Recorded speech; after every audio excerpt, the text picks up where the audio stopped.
Powered by the Montana Television Network.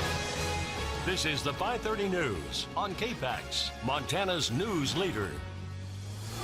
Good evening, I'm Jill Valley. And I'm Dennis Bragg. A Flathead County woman charged in connection with a murder that took place last year near the Old Steel Bridge in Evergreen accepts a plea deal. 25-year-old Heather Joy Meeker's tampering with evidence charge was dropped in Flathead District Court and she was released from jail. As part of the plea deal, Meeker pled guilty to misdemeanor bail jumping and was sentenced to 6 months in the Flathead jail, but she was released for time served. Meeker was charged with felony bail jumping after failing to appear at a pretrial conference in July. Now, she was the girlfriend of Cecil Thomas Rice and was there when Rice pushed another man, 34-year-old Andrew Walters, off a bridge into the Flathead River near Evergreen back in April.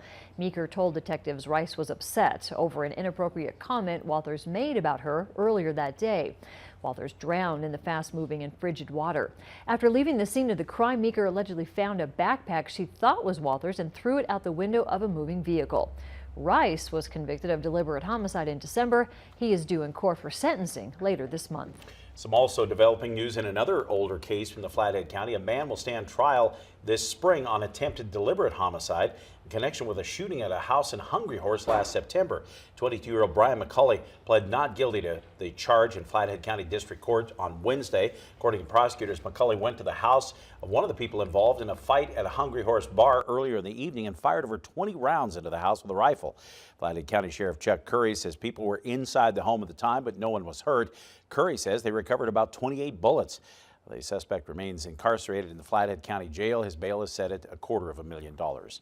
More snow expected for the weekend in western Montana as we make our way through this weather system, but could get a break on Sunday. For more on what you can expect this weekend, let's toss it over to Chief Meteorologist Aaron Yost. Now, the first forecast, Aaron. Yeah, we're going to be holding on to some scattered light snow here as we move into your Saturday. Temperatures running pretty close to normal for this time of year. Very similar conditions compared to what we saw out there today. Here's Hamilton First Security Bank ICAM. Of course, the radar not necessarily lit up, but we are seeing quite a bit of activity across western Montana in the form of those light snow showers, kind of almost convective in nature. And we will hold on to almost the exact same weather pattern for your Saturday. High temperatures for us tomorrow ranging from the low to mid 30s. Bit of a break expected Sunday before our next kind of larger system moves in Sunday night into Monday. I've got all those details coming up in your forecast. To keep an eye on these changing conditions, especially this weekend in western Montana, you just need a mobile device. Download the KPAX Storm Tracker weather app to get on-the-go forecasts from our Storm Tracker weather team. It's free in the Google Play or the App Store. Thousands of people will be out in the streets tomorrow for the dozens of women's marches across the country, inspired by the Women's March on Washington that took place almost exactly a year ago. In Montana, marches will be held in Missoula, Billings, Butte, Bozeman, Helena, Kalispell, Great Falls, and in Miles City. In Missoula, the march starts at noon and ends around 2:30 in the afternoon. The group is meeting at the X's and then will walk to Caris Park. There's going to be a rally in the park immediately after that march. The Kalispell Women's March is happening in Depot Park. The march will start at 12 and run till 2. Speakers will begin at 12:30. Organizers are encouraging anyone to come, but leave your pets home and make sure you dress for cold weather. In national news, all eyes on Washington right now and the fate of a short-term spending bill that would keep the government open through mid-February. Now it's the Senate's turn to act. Weijia Zhang is on Capitol Hill to explain why many say they're not going to get a bill passed in time. Democratic leader Chuck Schumer spent a little more than an hour and a half at the White House negotiating with President Trump to try to find a way to avoid a government shutdown. We certainly hope that they can work together and keep the government open. Our military deserves it. Our government workers deserve it. Our military spouses. The Senate is debating a bill that would keep the government running for at least 3 weeks, but there seems to be little hope it will pass. This vote should be a no-brainer.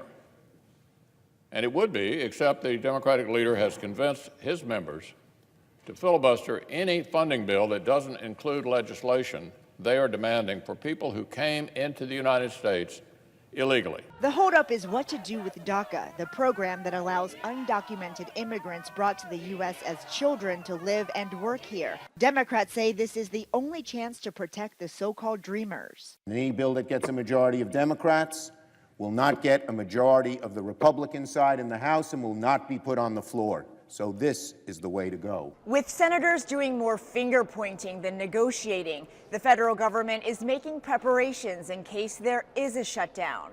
A shutdown means all non-essential government employees would be put on unpaid leave.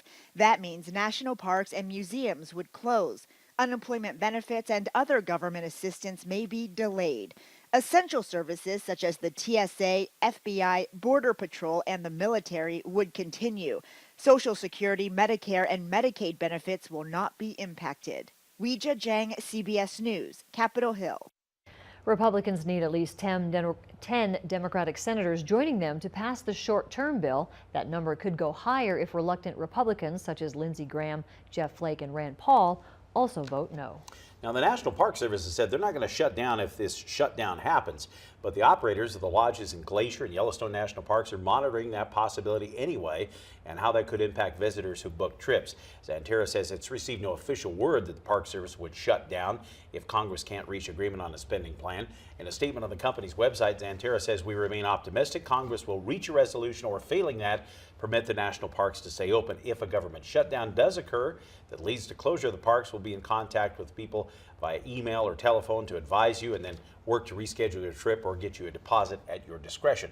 Xanterra says if visitors are in a park and the shutdown comes, they'll be refunded for the unused portion of their trip. Of course, this time of the year, most of Xanterra's properties in Glaciers are closed, with the exception of Cedar Creek Lodge, which is outside the park. However, several locations are open during the winter season in Yellowstone. TransCanada Corporation says it has enough commitments to move 500,000 barrels a day through the proposed Keystone XL pipeline. The company says with that potential business over the next 20 years, it will go ahead with construction. In November, the Nebraska Public Service Commission approved a route through the state. TransCanada says it's working with landowners on easements and has started preparing for construction. Outspoken Nevada rancher Clive Bundy is coming to Montana this weekend and is scheduled to make a Saturday appearance in Paradise in Sanders County. Bundy was just exonerated this month on charges of defying federal authorities in a dispute over grazing rights. He's been in prison for the past couple of years, facing charges for a standoff at his Nevada ranch, along with his sons and Ryan Payne of Anaconda. The case was thrown out by a federal judge in Las Vegas earlier this month. Bundy was also a central figure in the armed standoff at an Eastern Oregon wildlife refuge 2 years ago. The meeting Saturday night in Paradise is expected to touch on the thorny issue of federal management of public lands. It's being sponsored by the Coalition of Western Property Owners. Missoula County Fairgrounds will be receiving just over $100,000 to upgrade some of its buildings. Governor Bullock announced the approval of a tourism grant program. It gives $750,000 to enhance tourism across the state. The local grant aimed at helping to improve Montana's economy through the development of its tourism and recreation industry. The local dollars will be used for the commercial building of the fairgrounds, which will receive a makeover and a brand new elevator, both which are greatly needed. Only has some rickety stairs and no elevators. And so this elevator grant that we received for $105,000 will allow us to install a very user-friendly elevator that matches the historic look and that really fits in with this agricultural treasure that we have here in the commercial building at the fairgrounds. Those upgrades should allow the building to hold more events and allow the use of the second level of commercial building for all events at the fairgrounds for the first time in several years. It's a chance to smile in January. Once again this year, organizers of the Bitterroot Winter Special Olympics are looking for volunteers to help athletes excel and just plain have fun. The games at Lost Trail Powder Mountain have been going on for more than 30 years now, drawing Special Olympics athletes from all over west central Montana to compete in downhill events, snowshoe races, and other competitions, or just have fun in the snow. But staging the games every year depends on sponsors and a small army of volunteers that help make it all work. The call is out now for people to help with a variety of assignments, from the setup for the games on Monday, January 29th, and then the games themselves on Tuesday and Wednesday, the 30th and 31st. And organizers say you don't need any special winter sports skills either. There are a number of ways to help out. If you have some time and you'd like to help, call Carla Christofferson at 363-3028. Don't need special winter skills. Nope, just go have fun. It's wonderful. The main skill, and I prove this every time I go up there, just don't fall down. There you go. So I'm qualified, I guess. Erin says maybe some snow tonight, but things should clear up by Sunday. Her weekend forecast coming up in a few minutes. And it's the one job in Missoula where you always need to stay calm in an emergency. Next, we're saluting the badge of one of our dispatchers who's always there when you need him most.